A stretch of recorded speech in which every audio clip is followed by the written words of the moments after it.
just got to Lowe's. It's nice because school hasn't let out yet, so there's not a ton of people out in the world. So the current mulch prices are not that bad. Damn. Now I'm peeping out some of their clearance plans because I'm not trying to pay full price for everything. There's not as much stuff as I wanted there to be, even though this is like a decent deal. I think I might want to try a grape. Well, someone stole that. So this is Lowe's section. They have a lot of options, but I'm gonna go for the organic ones. I learned stuff like this in a video I watched yesterday, that the numbers correspond to the percentages that are in here. So for rose and flower, it would be 40% nitrogen, 60% phosphorus, and 2% potassium. There's also Miracle Grow, but Miracle Grow is not the one. It's just the more and more you get into, oh my God. Making my way downtown, walking fast, faces past, and I'm homebound. What I'm trying to stick with is Dr. Earth mainly, and Espoma Organics is always a good one. I kind of am a fan of the, not gonna lie, of the liquid just because it's easy to pour in there.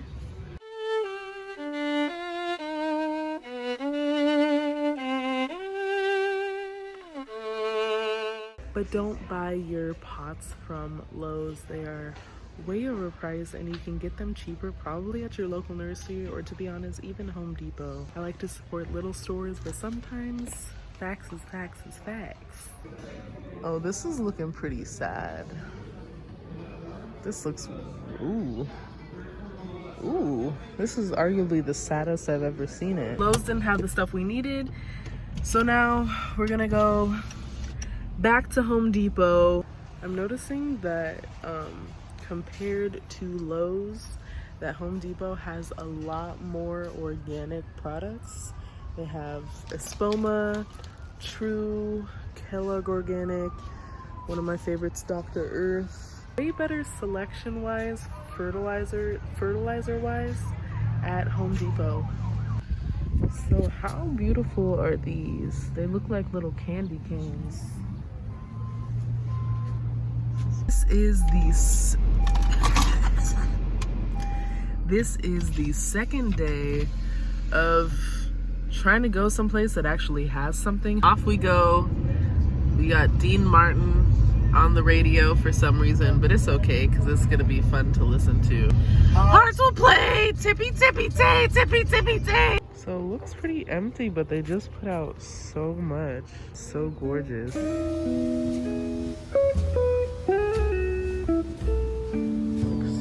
They probably got hella new house plants too.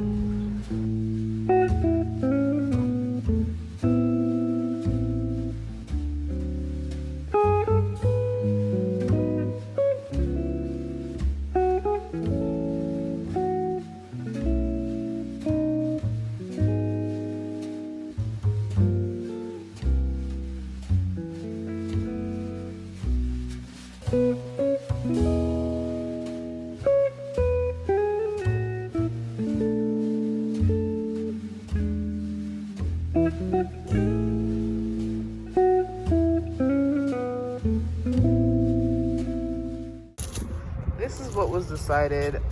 I know I said no houseplants, but like a blue star fern and I have no idea what kind of fern this is. But then I got this for $2 and it was originally $13. And I got a pot for at home. And then, yeah, and then a bee house and some mulch. I'm back here in the afternoon to show you kind of what it looks like, to get a better gauge of it, but everything's kind of all over the place, so excuse me for that. I'm gonna start with over here on my little stand. I have some what I believe are poppies, some bird blends, and then some dill. And then some chocolate mint that I found in the ground but pulled back up to plant, and it's recovering pretty well. Already got some new little growth to it on the stem, so that's nice. I got a strawberry white alpine soul non-GMO around here, and this is just exploded with growth. It has a little crispiness, but I feel like that's just part of the acclimation process, because I do get a lot of direct sun, if you couldn't already tell. Then there's some variegated lemon thyme, some actual like peppermint, like that you'd find in a candy cane flavor. Then if you go on this side, we have ginger mint, which is really nice, because, and it's non-GMO as well. All of these are non-GMO, but this is going to be really nice for like a soothing tea for your stomach, so I'm super excited. We got, these are a bit stunted, so we got the lime tree, the lemon tree. I don't know if they're gonna fruit this year. We got my strawberries that are perking up. They're getting ready, especially this one, but I do need to fertilize. We got my white sage plant here, which is doing so much better. It was in like a little, if I have a picture I'll show you, but it was in one of those little seed starter things, so the roots could not breathe. My black prince tomato, which started fruiting, but then it started kind of curving in on itself and turning like a purple, which is an indication of calcium deficiency. So I cut off some of these lower branches just to prevent infection, as well as to preserve as much energy in the plant as possible. But it's still producing fruit, so, and I put some fertilizer in it. Then we have some basil, which I kind of had some hard times with, but it's coming back and looking pretty good. We have some peas that these bugs, I don't know what these bugs are. These bugs are having a field day with, and I think I've kind of just accepted that this plant is from October and the infection is kind of too far gone, and maybe I'll just turn my focus to these ones more so. Here we have the chamomile. We got some romaine lettuce in here. We got some arugula, spinach, dill. We got some carrots, beets, and onion. Right here we have a failed experiment. So note to self, plant your potatoes deeper. And then here we got some beans. This whole thing is like really transformed, this whole yard period.